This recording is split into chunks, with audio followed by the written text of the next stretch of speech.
I think all of us can agree that getting older means changes are in store. While I may look like I'm in my 20s, you guys know the truth and my body is changing, and I'm always learning what it wants.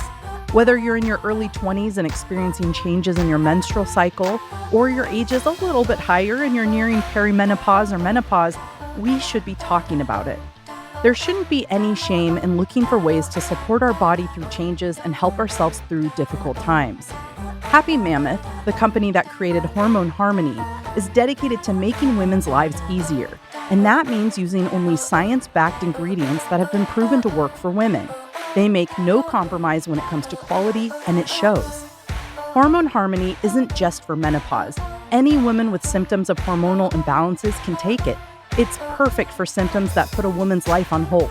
Things like hot flashes and night sweats, racing thoughts and low moods, poor sleep and feeling tired all the time, and occasional bloating and gas. And the biggest benefit, women say feeling like myself again. That's what women mention over and over in Hormone Harmony reviews. For a limited time, you can get 15% off your entire first order at happymammoth.com just by using the code RAIN at checkout. That's happymammoth.com and use the code RAIN for 15% off today.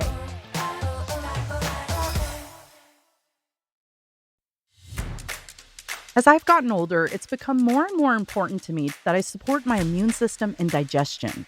I'm always looking for a supplement that's not only good for my body, but tastes good too. That's where Equilibria Daily Nutri-Greens comes in. Equilibria is a woman-owned wellness brand with unique science-backed products that help bring your mind and body back into harmony. Daily Nutri-Greens contain an immune antioxidant and detox blend, along with prebiotics, probiotics, and over 35 fruits and vegetables. These greens are great because they're the quickest way to fill in your daily nutritional gaps, and it tastes good. Equilibria makes it easy to meet your nutritional goals. You can subscribe so you don't have to worry about running out, and you get 25% off each month. Head to myeq.com and use code RAIN for 15% off Equilibria's Daily Nutri-Greens and much more. That's myeq.com and use code RAIN at checkout for 15% off site-wide today.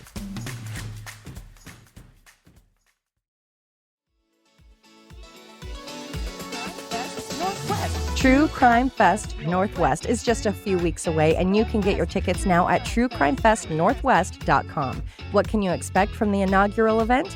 On Friday, August 30th, attendees can check out the expo hall before enjoying a kickoff presentation and self-defense training from Rose City Self-Defense. On Saturday, you'll have another chance to get swag from your favorite podcasters and true crime creators in the expo hall. Presentations on Saturday include, but are not limited to, Desiree Young, who is Kyron Horman's mother, United Justice Group, which is family members of victims of accused serial killer Jesse Calhoun, our friends Sisters in Survival, aka Tiffany Edens and Danielle Tudor, the National Center for Victims of Crime, authors Lindsay Wade and Rebecca Morris, and some of your favorite podcasts like P&W Haunts and Homicides, A Hateful Homicide, Somewhere in the Pines, Snake River Killer, and of course, Murder in the Rain, among others. And those are just some of the scheduled appearances. Saturday night will also be the time for the VIP party. Sunday, the festivities continue with presentations, a drag bingo raffle fundraiser, and a VIP brunch. So get to truecrimefestnorthwest.com, use code RAIN10 for 10% off, and get your tickets today. And vendors, there's still time to sign up for a table.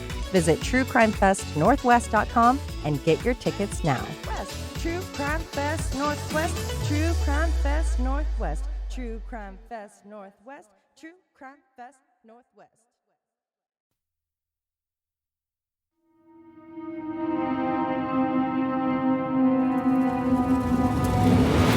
This is Murder in the Rain, where each week Emily Rowney, Alicia Holland, and Josh McCullough tell true crime stories of the Pacific Northwest.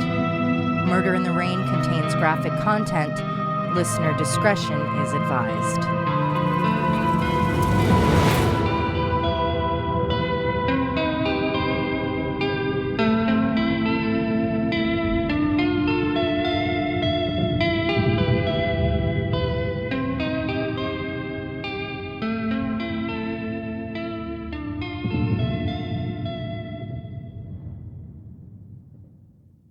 In last week's episode, we discussed the 2005 vigilante killings in Bellingham, Washington.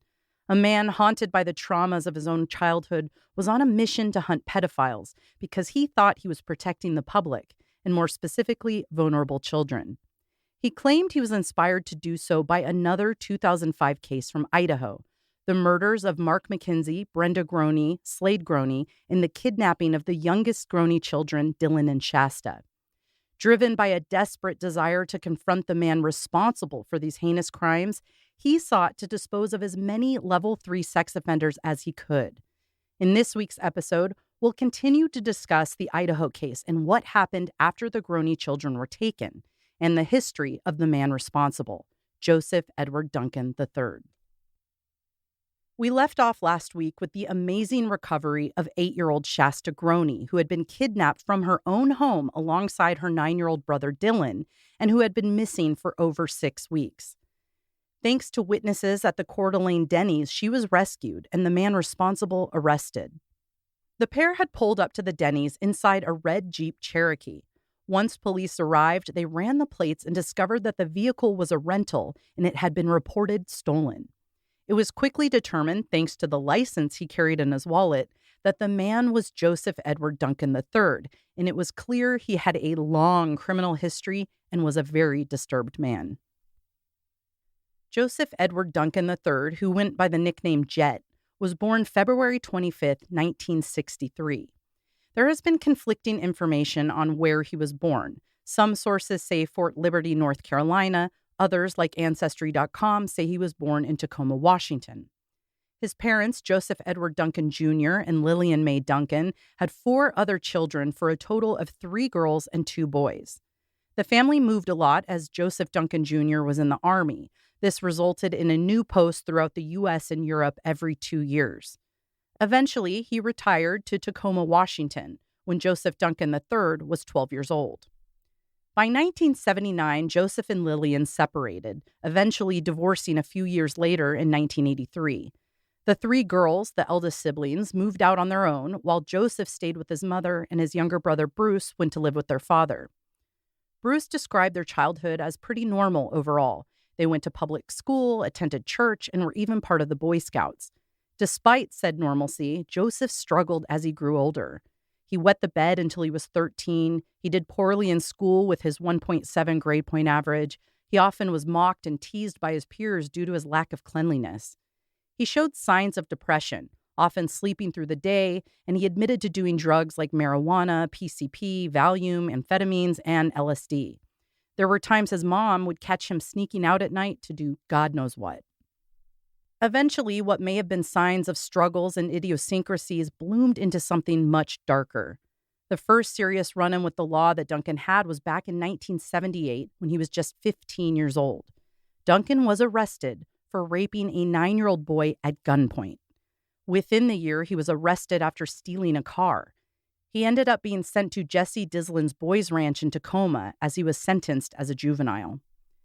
Jesse Dislin's Boys Ranch started when Jesse Dislin donated both land and money in 1926. Soon the ranch was converted into a boys' home that housed boys who were getting into trouble with the law or who were wards of the state.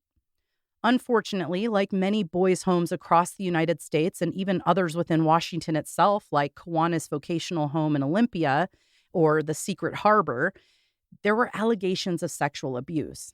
Over 50 men have come forward and have been paid off over the years. So far, a total of $22 million has been paid out. Most of the claims were from the 1980s to 1990s. While I haven't found a record stating that Duncan was ever sexually abused at the boys' home, he has talked about abuse from his past. Was Secret Harbor the name of a facility? I think so. Yeah, I think it was a facility. I didn't dive into that one too much. I did see that the Kiwanis Vocational Home was closed in 1994, and I do believe the Secret Harbor one was closed as well. I just don't have much information on it. That's a bad name for a place like that. The Yeah, name alone, the I'd say boys' so. farm, it's just like, yeah, bad things are going to happen there. Mm-hmm. Flat out.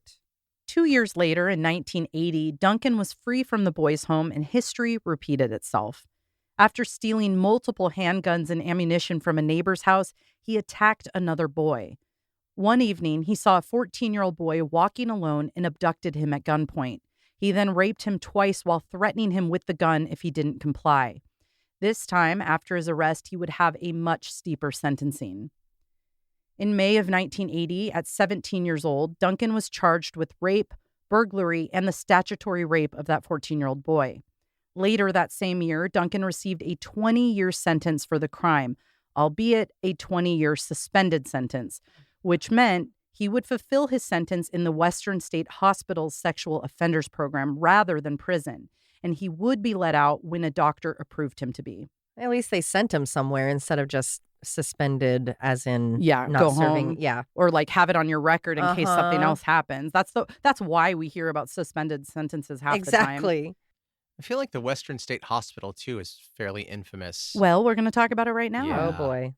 The Western State Hospital began accepting sex offenders as inpatients in 1951. Within 7 years, it developed its own treatment program specifically for sex offenders. The program used what's called an iconoclastic form of therapy, where offenders would often lead their own group sessions without supervision. Now, the reason for this is the program leaders believed that this type of offender would often resort to self-isolation or being a social outcast as a form of self-preservation. So they believed that teaching the skills to be part of a community could help with rehabilitation. Oftentimes, this was paired with work release. There was very vocal opposition to this program.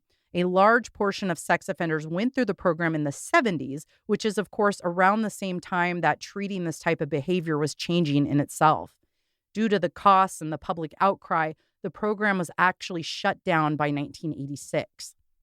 Duncan was committed towards the end of that program, which means he was part of it as it functioned, and he was also at the hospital as they started to change it.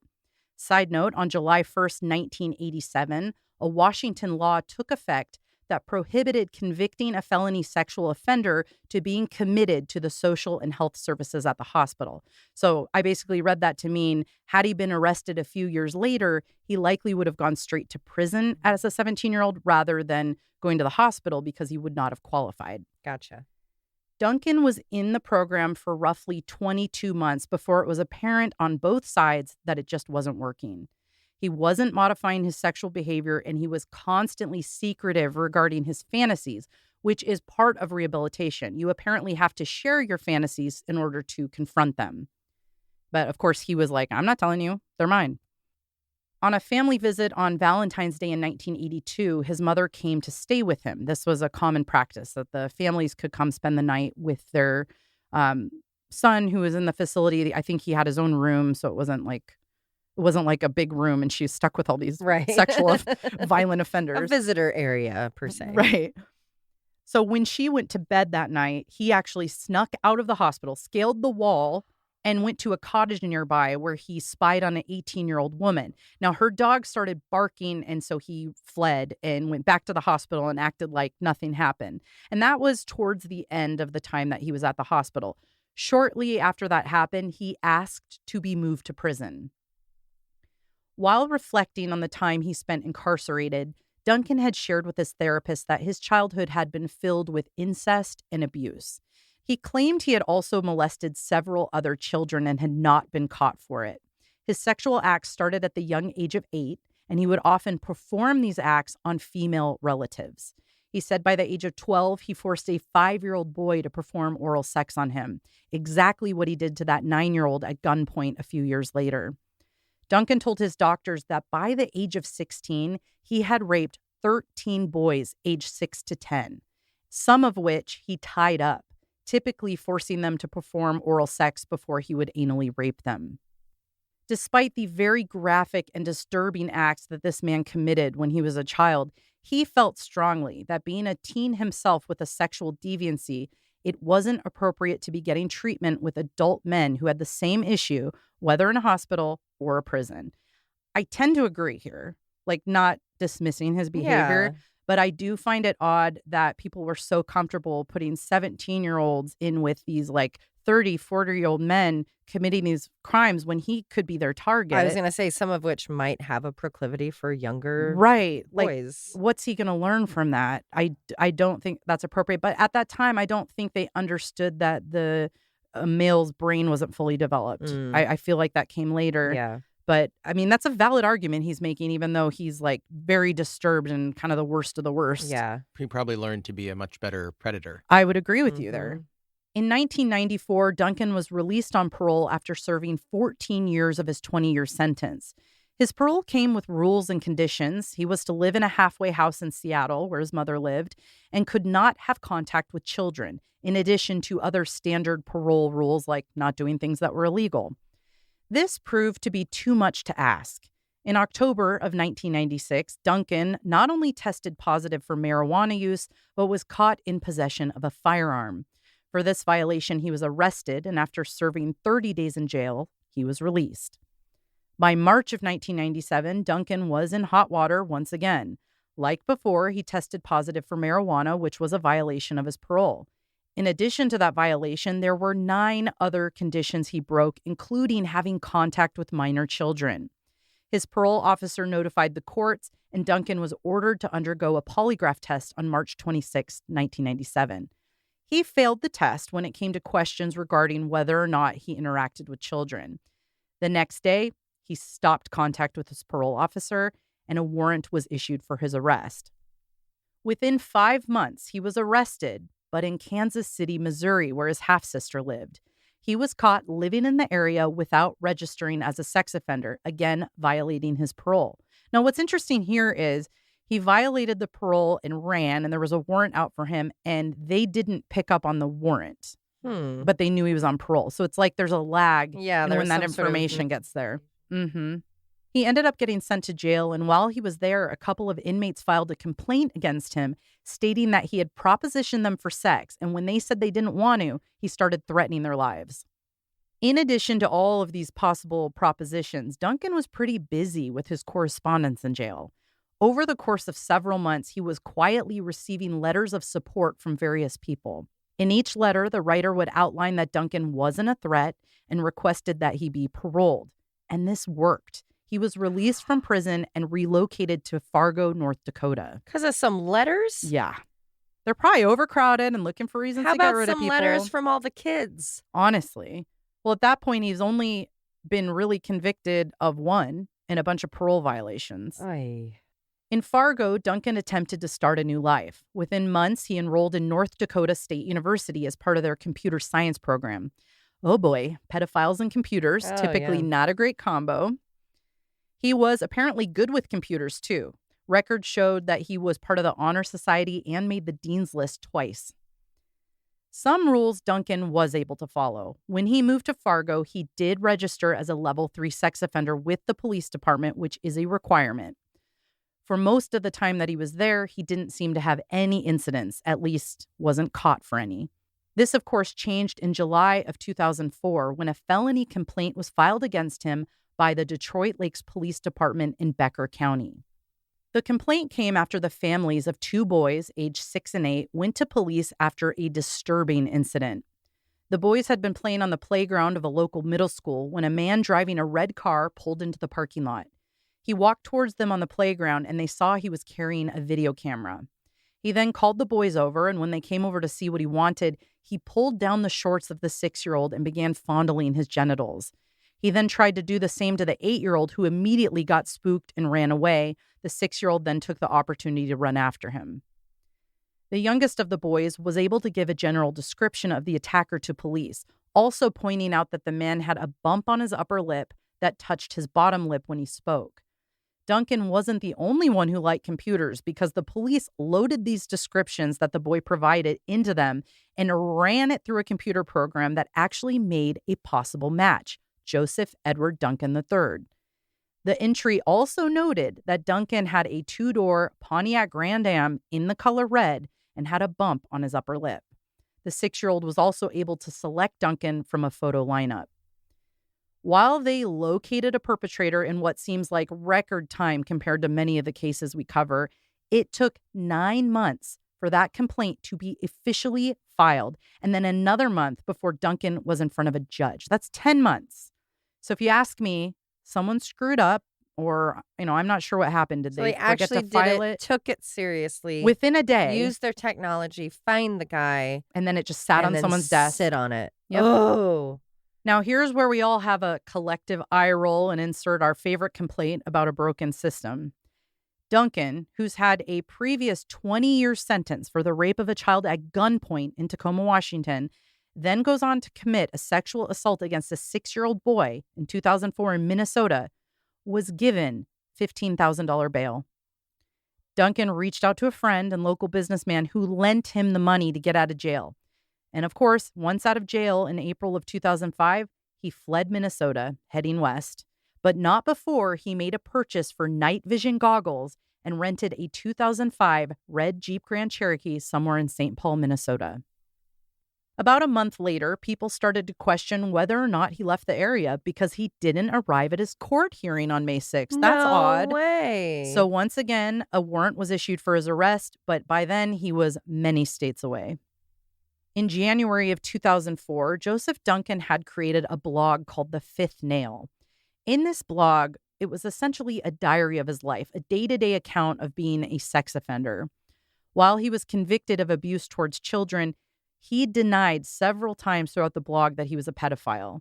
This blog would eventually become very important to authorities because he traveled so much, and there were a lot of missing and unsolved child murder cases out there. Perhaps the blog would lend clues to the crimes he may have committed. It was evident throughout the blog that he struggled with inner demons. In one post, he wrote, quote, "God has shown me the right choice, but my demons have me tied to a spit and the fire has already been lit." And then, just 4 days before Shasta and Dylan were taken from their home in Coeur d'Alene, Idaho, and their families murdered, Duncan had made an entry, and in it he wrote, quote, "The demons have taken over." The final entry, written 2 days later, said, quote, "As far as taking people with me, well, I don't know if that's right or wrong. In fact, I don't know much anymore what right and wrong even is." I like all this work of, oh crap, now he's not even here and we have to trace him with this blog and try to find this very dangerous guy who we know has committed these horrible acts, which they all did to themselves.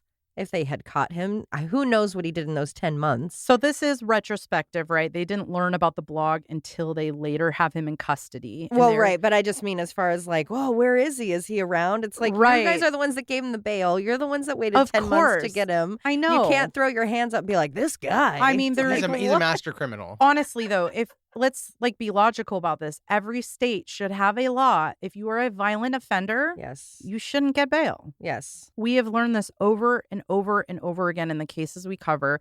They will flee and they will do it again. Mm-hmm. And that might be unsavory to some people listening who maybe were a violent offender and didn't reoffend.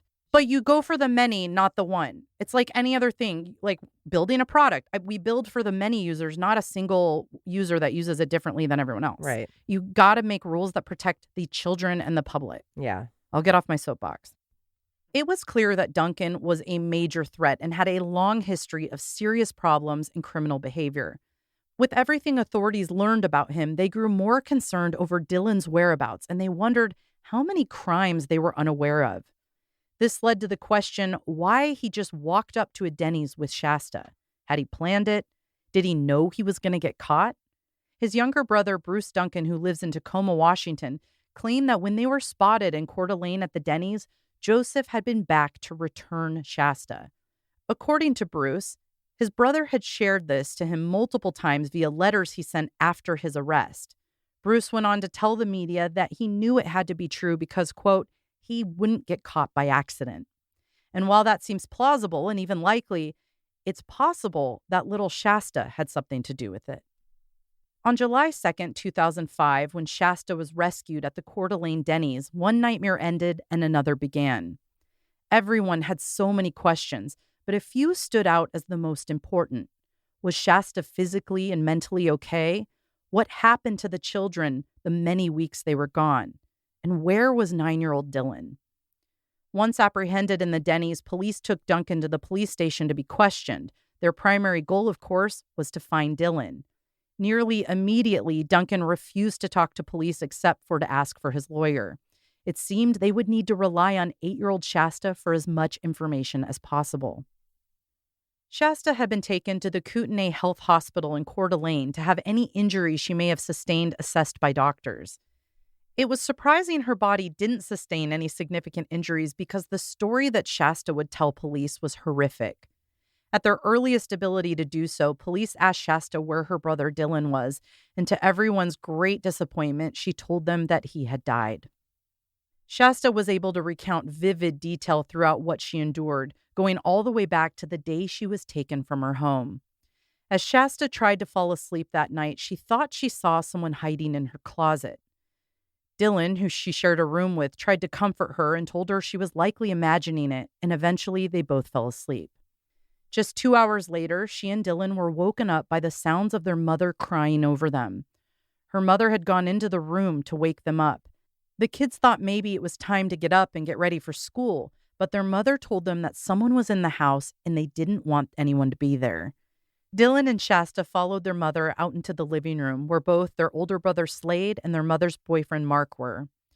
They were bound with duct tape and zip ties on both their wrists and ankles and were laying side by side on the floor.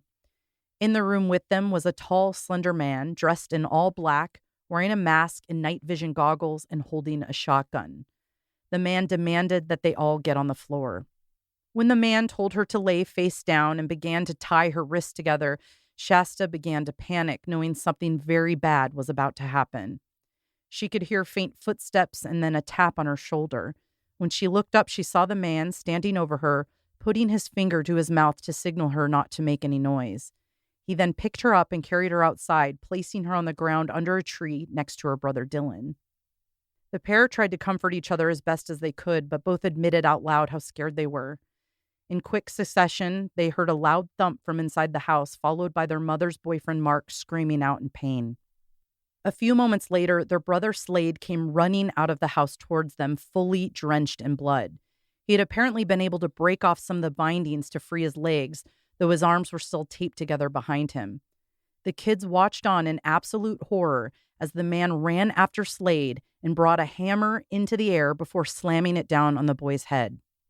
As Slade fell to the ground, slowly dying, he and Shasta locked eyes with each other. She watched as the light left his eyes and she assumed he had died in that moment.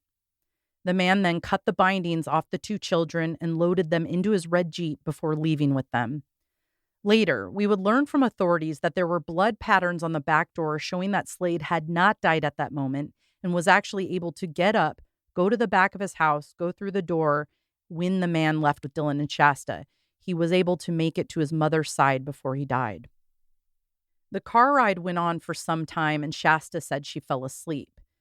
When she awoke, she had no idea where they were, so she asked the man and he answered her, telling her they were in the Lolo Forest in Montana, about a 2-hour drive away. He then went on to threaten the kids and say that no one could see or hear them. He told them his real name was Joe, but that wasn't a name they were allowed to use. Instead, they would call him one of three things: Dad, Daddy, or Jet. Oh. He went on to explain that when he was in prison, his prison husband called him Jazzy Jet. I'm sure the kids cared about that. Yeah, okay, cool. Great. Fun fact. Before long, they all piled out of the car into a campsite in the dense forest. He showed the kids his shotgun and fired at a tree nearby, telling them that if they ran, he would shoot them. Shasta said initially he told them their family was still alive, and if they did what they were supposed to, he would take them home. They were at the campsite around an hour before he asked the children to join him in reciting the Lord's Prayer. And while they recited the Lord's Prayer, he molested both of them, going back and forth between them as if ensuring he was splitting his attention evenly. After what must have been an exhausting day, the children locked hands the entire night and eventually fell asleep that way. Dylan and Shasta used the few moments before Duncan awoke the next morning to discuss how scared they both were. Shasta assured her older brother that they would get out alive. Hope was very hard to keep as the hours turned into days and the days turned into weeks. Not many of each went by without him sexually abusing both of them as well as torturing them. To make matters even more frightening, much of what Duncan inflicted on the children was on film as he enjoyed videotaping what he did to them. There were times when he left the children alone if he needed to get groceries or supplies, so when he needed to leave the camp, he would chain them up. Shasta told police she considered trying to run away, but knew that they wouldn't make it far before dying in the woods for one reason or another. The man had taken the kids to 2 separate campsites during their ordeal, but spent most of the time in an old cabin in Lolo Forest. It was there where the most traumatizing moment in her life happened to Shasta. During their time at the camp, there was a squirrel that would run throughout the campsite. Duncan told the kids that he thought of a new game. If one of them was able to catch the squirrel that kept running through the site, he would let them go home. The kids tried, and eventually Dylan caught the little critter. Duncan watched on as the kids packed up, assuming they were about to go home. He watched as they hugged each other and as they held hands. Then, as Dylan was placing items into a plastic grocery bag, Shasta heard a gun go off from the other side of the Jeep. She ran around and looked over and saw her brother clutching his stomach, essentially holding his internal organs in. He had been shot. Duncan then walked up to him, held the gun to his head, and pulled the trigger. But it didn't go off. Dylan then started begging for him to save him, to take him to a hospital so that he could live. But he just reloaded the gun and shot him in the back of the head. Shasta said that Duncan began to cry and assured her that he had accidentally shot him the first time. He was digging through a plastic box where the shotgun was stored, looking for beer when the gun went off. And the only reason he killed him was to put him out of his misery. Duncan then laid out a tarp and forced Shasta to help put Dylan's body and belongings onto it. She then watched as he poured gasoline over her brother's body and lit it on fire with a match. Later in court, we would hear from the medical examiner that Dylan would have very likely lived from that injury if he had been taken to a hospital. Duncan and Shasta openly discussed her impending death after the death of her brother. They were both very much aware of what was going to happen next. But this time, for Shasta, he asked her how she would prefer to die. As Shasta considered the question, she said there was a voice inside her head that was telling her what to do. She said to him, quote, "I want you to strangle me, I guess." She felt like she couldn't picture what happened to her brother happening to her. Shasta later reflected as an adult that she thought if she chose for him to strangle her, she might have more time to talk him out of it, whereas if it was a gun, he could easily kill her with one shot. How old was she? She was 8. Wow. And how old was the brother? 9. Oh, okay. They were best friends because they're basically Irish twins. Right, right. Duncan then had her get onto the ground while he placed a rope around her neck. As he tightened the rope, she pleaded with him, saying, quote, "Please don't, Jet." She felt the rope loosen and heard him begin to cry. He then told her he could tell she really cared about him, and apparently that would save her life. Shasta was now confident that she could survive the ordeal, and this 8-year-old little girl began to plot her survival and what she would need to do next. She knew that she had to continue to act like she cared about him and that she enjoyed being there with him. From then on, if he brought up taking her home, she said, "Nah, I'd rather stay with you."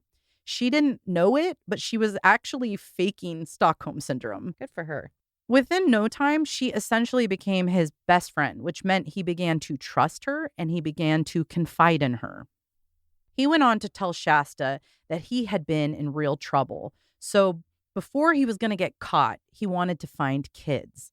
He said before he met her and Dylan, he had found a lot of kids, but they were either too old or lived somewhere hard to get to. So he had given up and was about to go home. And that's when he drove by the Groney home alongside the interstate. As he drove by, he saw Shasta and Dylan in their swimsuits playing in the pool in their yard. He then watched them for several days, planning how he would abduct them. Before long, Shasta had fully earned Duncan's trust. He even asked her if she would be his daughter and if she'd want to meet his family and come live with him.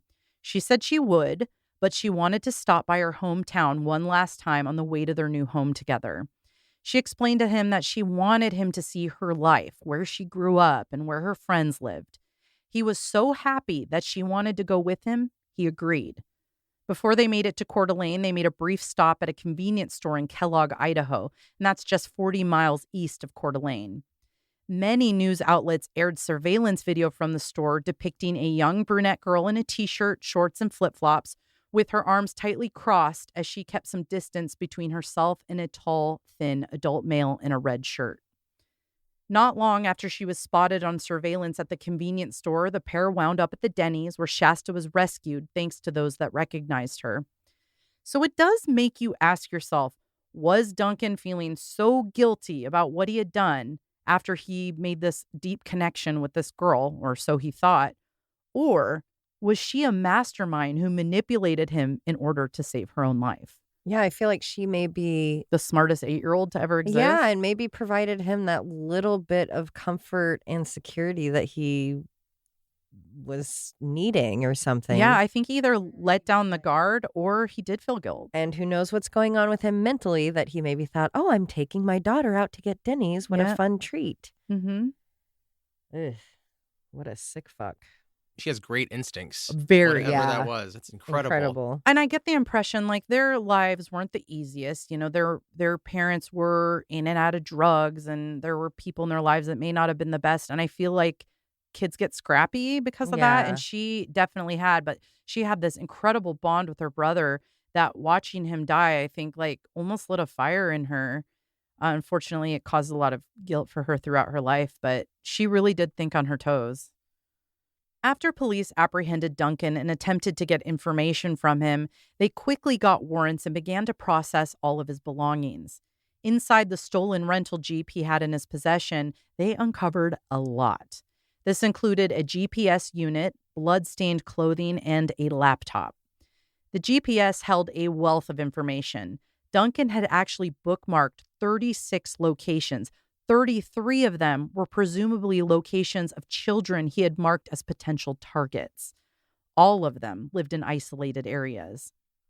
One of them was the home of Barbara Hampton in Lovell, Wyoming. She would later testify that during the day, her 7-year-old granddaughter and 3-year-old grandson would play at their home in the front yard. So that's very similar. Like he had a method. He would drive around and look for kids playing outside, and then they would become a potential target.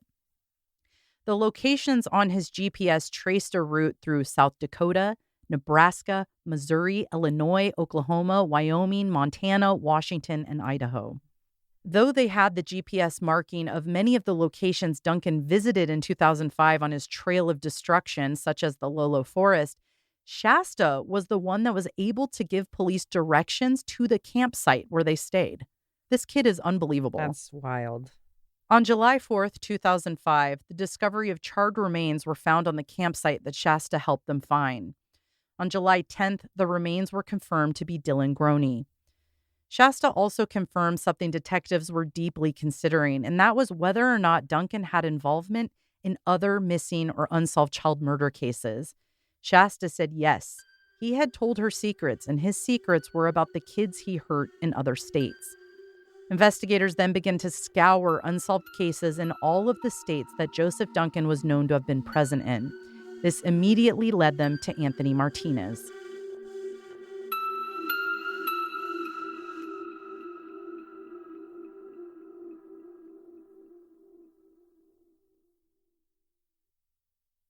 If you recall, earlier I mentioned in March of 1997, Duncan failed a drug test and violated his parole. He also failed a polygraph and ended up fleeing town with a warrant out for his arrest. At the time, he had a girlfriend and actually fled in her vehicle. It was believed that he may have traveled to California, where his father lived in Highland. On April 4th, just days after Duncan fled, a 10-year-old boy was abducted just 19 minutes from Highland in Beaumont. The boy, Anthony Martinez, was playing with his brother and some friends outside near his home. The boys claimed a man in a hat walked up towards them with a photo of his cat. He told them he was looking for his lost cat, and if they would help him find it, he would give them each $1. After giving them the money, all 4 boys went with him to an alley not far away. As they did, Anthony's brother saw that the man pulled out a knife. Before all of them could run away, they watched on as the man threw Tony into the backseat of his car and drove away. 15 days after his abduction, remains were found by a ranger in Berdoo Canyon near Indio, California, roughly 60 miles away. As he was making his rounds, he saw a number of vultures and went to go check it out, and that's when he found the body, and it had been bound at the ankles and wrists with duct tape. The body also showed signs of sexual assault. When the duct tape was examined, the team was able to pull a clear thumbprint. However, there was no match in the system, so Tony's case went unsolved for years. Now that they had Duncan in custody and confirmed that he was in the area at the time, they ran his thumbprint against the one collected from the duct tape. On August 2nd, 2005, they received confirmation that the prints were a match. They finally had Tony's killer in custody. A year prior to Tony's disappearance, half-sisters 11-year-old Sammy Jo White and 9-year-old Carmen Cubayas disappeared outside the Crest Hotel where they were staying with their mother in Seattle, Washington. The pair was familiar with Seattle. Despite their young ages, they were often outside on their own. Just before 11 p.m. on July 6, 1996, the two girls went to pick up cigarettes for their older brother at a nearby convenience store. They never came home and were never heard from again. Unfortunately, there were no leads in their disappearance, and 2 years later, in February of 1998, their remains were found inside an old abandoned barn in Bothell, Washington. Due to the advanced decomposition, there weren't any additional clues learned from the girls' remains, and it went unsolved years. But Duncan himself would confirm later he was to blame. Due to Duncan's crimes occurring in multiple states, he was to be tried in 3 courts. First, in the Idaho District Court for the first-degree kidnapping and first-degree murders of Mark McKenzie, Brenda Groney, and Slade Groney. The first court appearance was on July 13, 2005, when he was indicted. The original plan was to prosecute this alongside Dylan and Shasta's case. However, because the 2 children were taken over state lines, the case became federal, so they separated it into 2 cases. In October of 2006, just after jury selection started, Duncan's lawyers accepted a plea deal. He pleaded guilty to all 3 kidnapping charges in exchange for life sentences for each. The murder charges were deferred until the results of the federal case for Shasta and Dylan. Once the federal case was completed 2 years later in a federal Idaho court, he was given an additional 3 life sentences for the deaths of Mark, Brenda, and Slade. As part of his plea, he agreed to assist in the investigation by offering passwords to his encrypted computer files. In January of 2007, Duncan was indicted on 10 federal counts for the crimes he committed against 9-year-old Dylan Groney and for the kidnapping and abuse of 8-year-old Shasta Groney.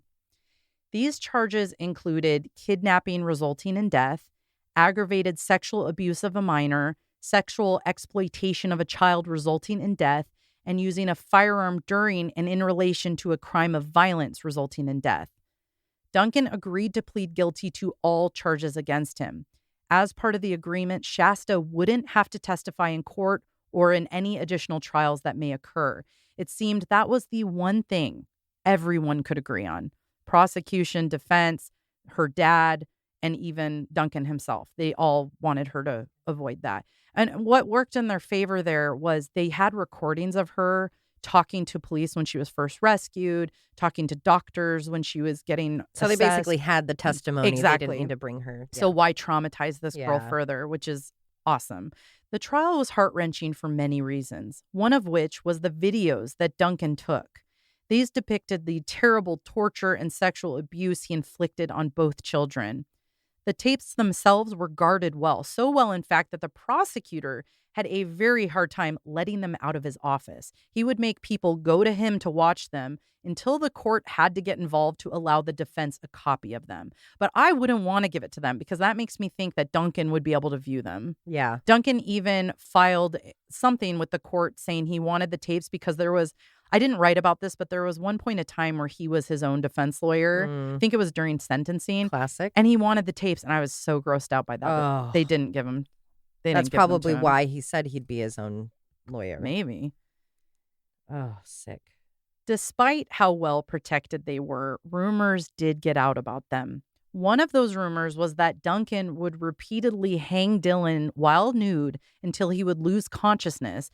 Then he would take him down, allow him to wake up, and then he would do it again and again. Another rumor that spread is that he forced Shasta to help pick up the charred remains of her brother out of the fire. Now, when it comes to the validity, I'm not entirely certain, but I do think the repeated hanging was very likely. During the trial, a beam from the cabin was shown to the court as evidence, and it still had a wire noose attached to it.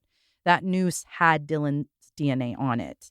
There were also floorboards as part of the evidence that were taken from directly below the noose, and it was covered in stains of semen. At the sentencing court case, Steve Groney filed an emergency motion seeking that they restrict the viewing of the videos in court. Steve kind of lost it in court about this, and I totally get it. So the courts are open to the public and the media, and he demanded that they make non-essential people leave the room. He threatened, saying he would invoke a citizen's arrest for anyone that watches the video because it is Hell child yeah. sex abuse. Isn't that amazing? Hell yeah. I mean, also, how many times do we need to show it? Like the legal teams, yes, and the judge, know. maybe the jury, but even that is horrific. Get a transcript. Yeah, or you really something. can't write it out. Yeah, there were arguments that they could have used stills from it, that they could have Anything. used descriptions, but the judge denied the motion. Now, he was sensitive to the request. He banned cell phones and electronic devices so no one could record it and it would end up on the internet. Oh, who He even wants also- to be in that room? He blocked the windows and he made everyone like stand to the side so the people that got the best view were the essential people, but Okay. still they didn't. I agree. Like media should have been out of there. I don't find any kind of leaking on the internet except for articles that just kind of described that What this it was, horrible video right. was shown. They didn't talk about what was in the video. So I think they treated it as respectfully as they could. Well, and the families are going to be there. They need to hear that. Steve Groney had to sit there and watch it. I mean, the most traumatizing That's event that so happened to fucked them, up. he had to watch it. He had to watch his son slowly dying. And I'm with him on that citizen's arrest because who's coming into court that day? You know? And, well, a lot of people actually heard him and chose to leave the room out of Good. respect, which is awesome. But yeah, I feel for him. Like, you literally, your daughter is living through this trauma and having to go to therapy. Your son is dead. Yeah. And now these people want to sit and watch the most agonizing moments of your Yeah. son's few days. Ugh. It's just horrible. After 3 hours of deliberation, the jury did recommend the death penalty for Joseph Duncan. And a few months later in November, he also received 3 consecutive life sentences for the kidnapping and sexual abuse for Shasta and Dylan. The same time that Duncan was indicted in federal court in January of 2007, it was announced that he would officially be charged in the murder of Anthony Martinez in California. California attempted to extradite Duncan. Like Arnold Schwarzenegger himself tried to extradite him, but it was in the middle of this federal sentencing trial, so it was denied. But 5 months later, he was eventually extradited to California so he could be prosecuted in Anthony's case. On March 15th, 2011, Joseph Edward Duncan III pleaded guilty to murdering Anthony Martinez. He admitted to using a ruse of a missing cat to convince the boys to help him. He explained that after forcing Anthony into his car at knife point, he drove him over 50 miles away to a desert area where he proceeded to undress him and sexually abuse him. He then grabbed a nearby rock and hit Anthony over the head, killing him instantly. He received a life sentence for Anthony's murder. Duncan also confessed to murdering Sammy Jo and her sister Carmen. However, it was never prosecuted. And I have to imagine that's because he had multiple life sentences and a death penalty already that they didn't want to spend the money. It's just so frustrating. Yeah, because you want that tag to him. Right. Duncan's team later filed a notice of appeal to the death penalty ruling, but Duncan actually wrote to the court himself and said he did not approve the appeal. He wanted to waive his right to appeal. The court then decided they had to have a hearing regarding his mental competency to be sure he actually knew what he was saying. That kicked off in 2012. And by 2013, a federal judge said he was indeed mentally competent and had the right to give up his right to appeal his death sentence. During that time, several psychologists working with prosecution had detailed that while he was sane, he was afflicted with pedophilia, sadistic personality disorder, antisocial personality disorder with narcissistic traits, but again, totally sane. As you can imagine, Shasta struggled with what happened to her at such a young age. Nearly immediately after her rescue, she started seeing a therapist, but her struggle with survivor's guilt was strenuous. It quickly led to an eating disorder and then self-harming. And even as an adult, she often thinks about the words she said to Dylan at the campsite, that they would both get out alive. That eats at her. As a young teen, she started smoking pot and spending time with older people that she just shouldn't have been around. Shasta endured the unimaginable and saw things no child should ever have to see. I think anyone would understand if someone closed off and kept to themselves after that kind of ordeal. But Shasta put her experience to good use, and like other survivors, she advocated for others. In 2016, at the age of 19, Shasta started a Change.org petition to make sentences for sex offenders stronger. Her proposal was called Slade and Dillon's Law. The petition states, quote, "My name is Shasta Groney. I'm 19 years old, and I'm seeking out a way for not only my voice to be heard, but other victims. When I was 8, my mother, stepfather, and 13-year-old brother Slade were murdered, and my brother Dylan and I were kidnapped from our homes by a level 3 sex offender named Joseph Edward Duncan III. He was charged many times before my situation and was let out again and again. I would like this petition to change that. One strike for violent sex offenders should be enough. Never let them back out on the streets to reoffend. I understand that there are some cases where people have to register as a sex offender, but it wasn't exactly fair. Those people aren't included.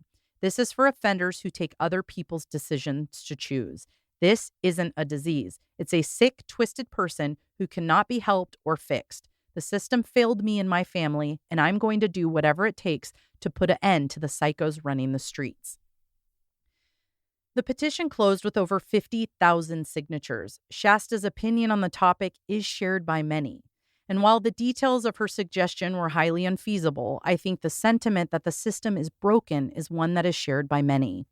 One Coeur d'Alene resident wrote to the Coeur d'Alene Press, quote, "The details surrounding this crime are so disturbing, it's hard to fathom that it happened in our nonviolent, scenic little town.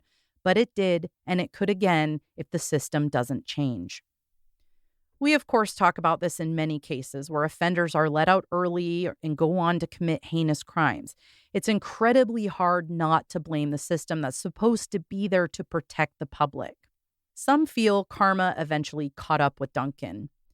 Duncan was serving his death penalty sentence in the United States Penitentiary in Terre Haute, Indiana, but there hadn't been any executions in 20 years. The government announced in 2019 they would resume them and they would use lethal injection.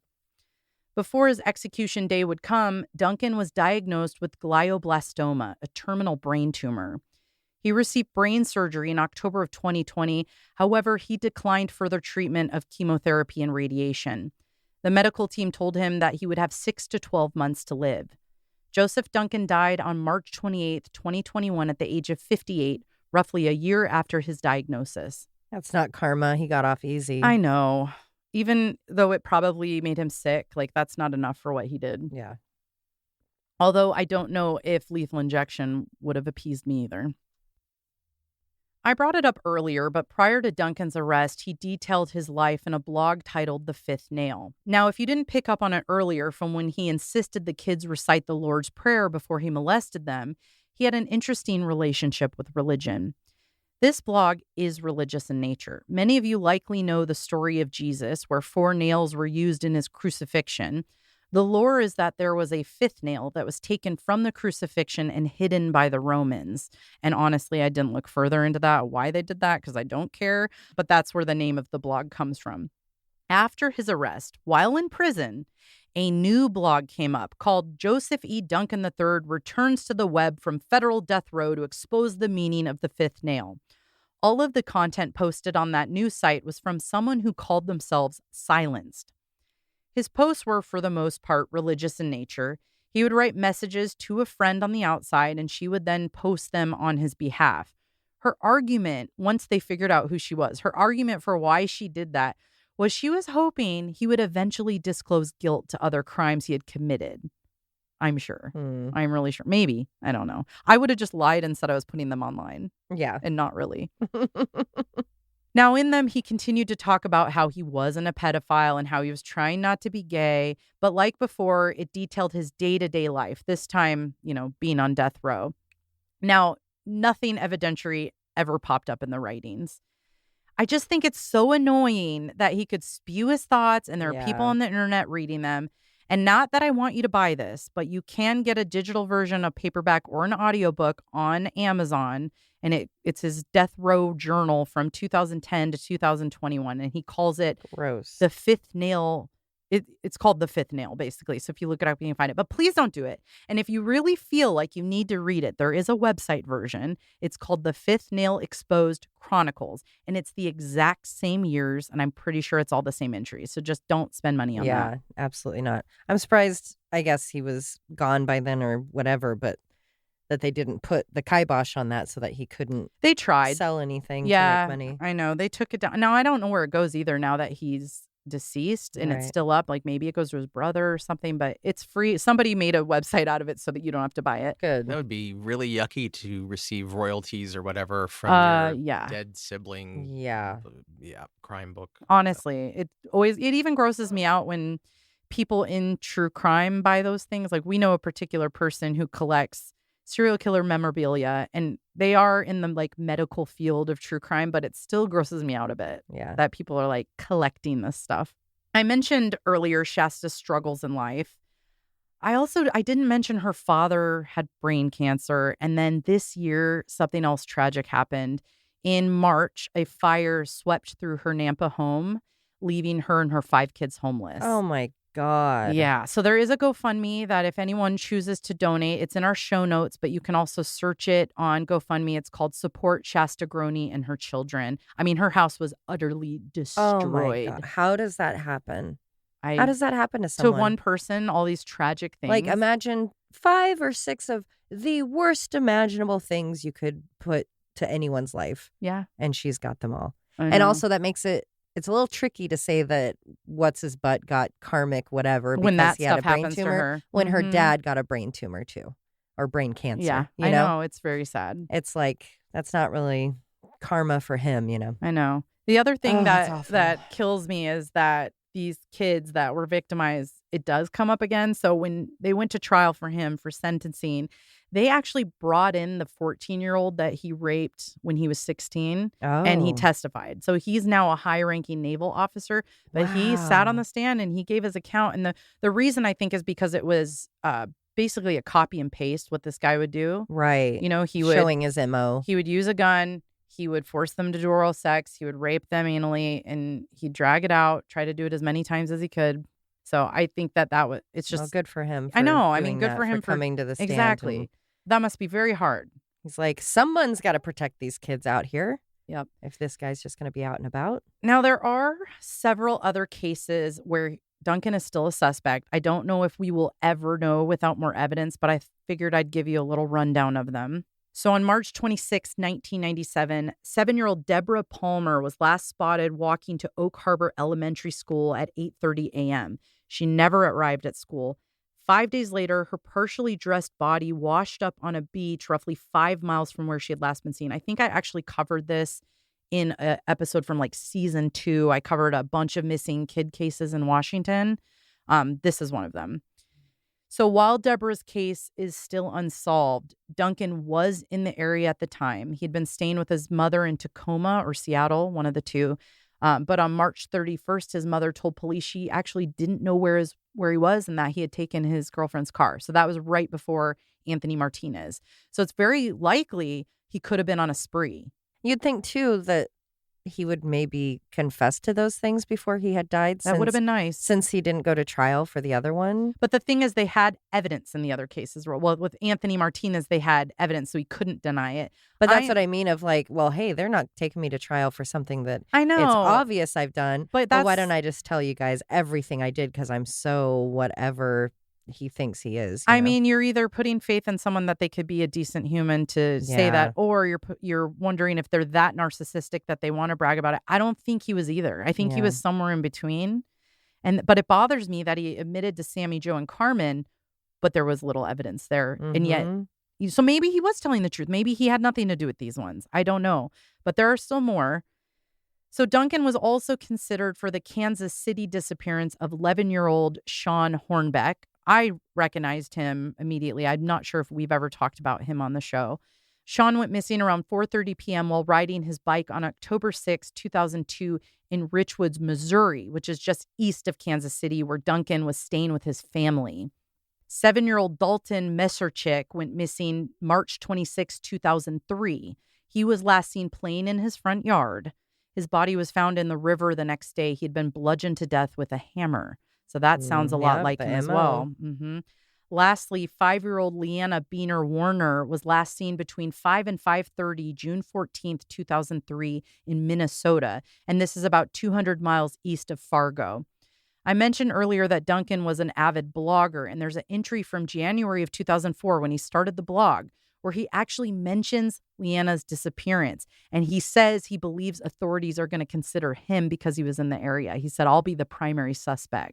Oh boy. His entry said, quote, "Just found out that a 5-year-old girl went missing from Chisholm, Minnesota on June 14th, 2003. I didn't know until today that this happened."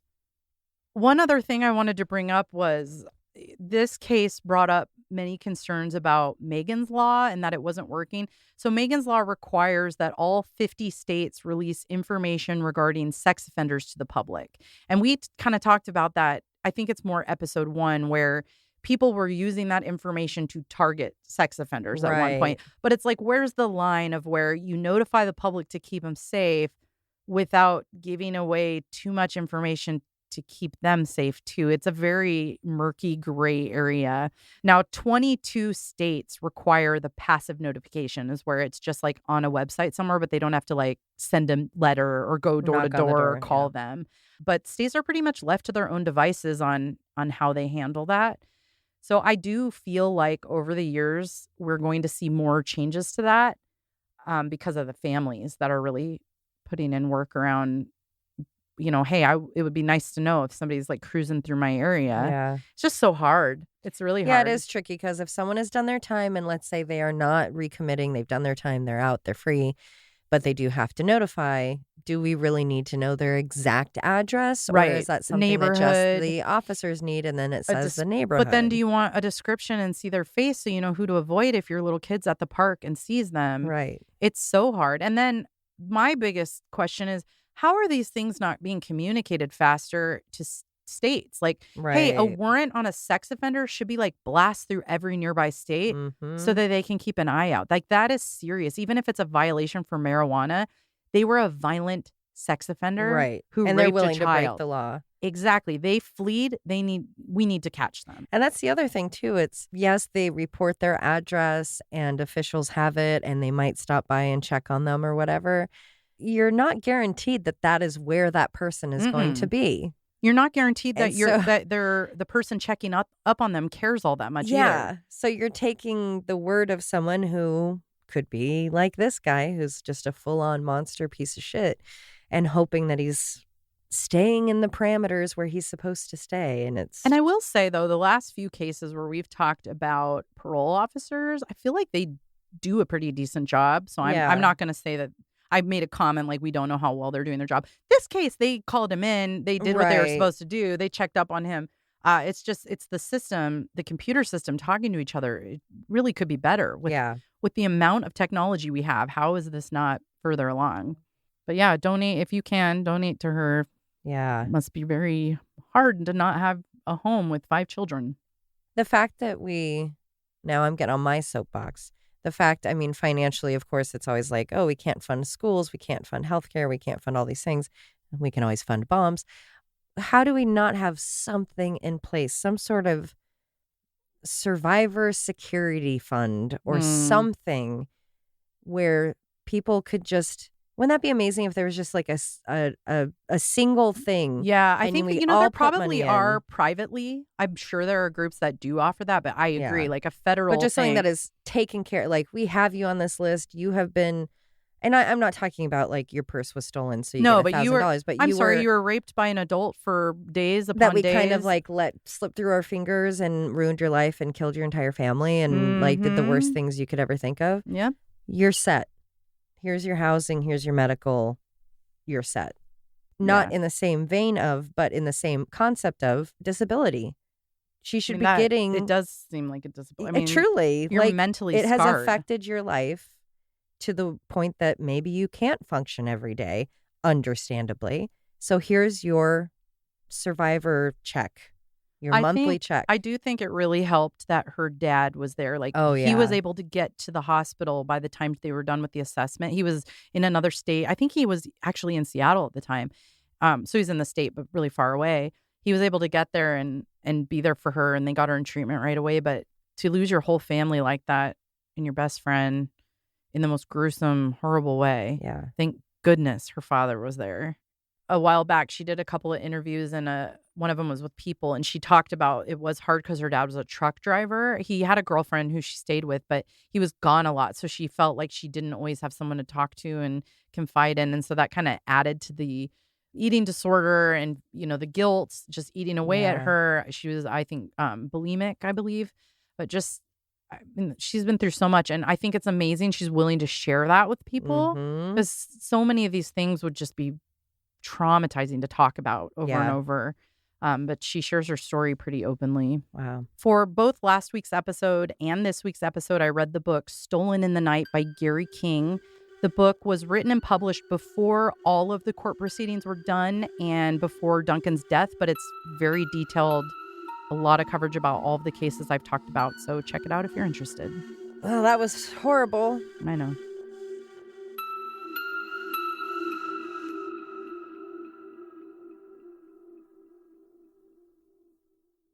But still feel like a wet sock on a busy highway. I'm sorry. I took that right out of their script and I thought it was so funny. Okay, let me do that again. It's not just for menopause. Any woman with hormonal. Homono. He ended up being sent to Jesse Dislin's Boyd isolation or being a soda or now the reason for this program. All around the world, right? No, I'm just going off script like an idiot. This led to many questions. Why? Wait a minute. I need a water moment. Water moment. This water moment brought to you by Smart Water. Actually, it's just tap water from Lake Oswego in my Starbucks cup with my Murder in the Rain sticker on the side. Lake Oswego tap water. Delicious. You'll feel rich, bitch. But their mother, unfortunately, and he says, "Oh my boy, oh my boy." Oh, my boy. He Oh, did my that. boy. Is that my new thing? Yeah, you did that last I time. know. No, I did that 2 nights ago on I the know. couch, and then we were Yeah. laughing about it. I Oh, my know. That's what I boy. was thinking of. Yeah, Because my I was boy. trying to say, oh my boy. gosh, Yeah. and that's my boy, It just comes something. And I out. said, oh my boy. And for like half an hour, we were like, oh my boy. Murder in the Rain is a Cascade Media production, written, hosted, and edited by Josh McCullough, Emily Rowney, and Alicia Holland. Feel free to email us at murderintherain@gmail.com or through our website, murderintherain.com. For as little as $1 a month, you can subscribe on Patreon to get exclusive access to ad-free and older episodes. For only $5, you can access Patreon-exclusive episodes and content. For more of us, be sure to follow on all the socials, listen to Josh and Alicia on their other show, Always Be My Sisters, and follow Emily on TikTok at @M_murderintherain. And suck my balls.